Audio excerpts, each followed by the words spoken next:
How to fix Snapchat not working in iPhone 16e.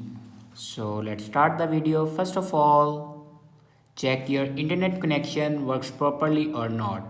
After checking internet connection, then go back to your home screen and swipe down to your control center.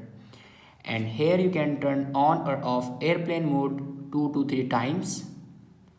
After that, go back to your home screen and open and close Snapchat. After that, your problem will be fixed. If it doesn't fix your problem, then open settings and click on general and then click on software update. Now here you can check your latest version will be updated or not. If it doesn't update to latest version, then update it to latest version. After updating a latest version, then go back to your home screen and open App Store and search here Snapchat.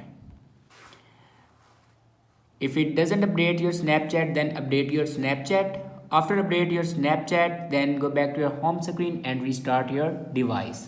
For restart your device, press and hold volume down button and power button at the same time.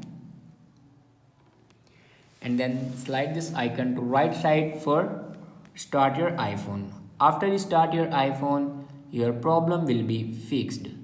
I hope this video is helpful for you. Thanks for watching.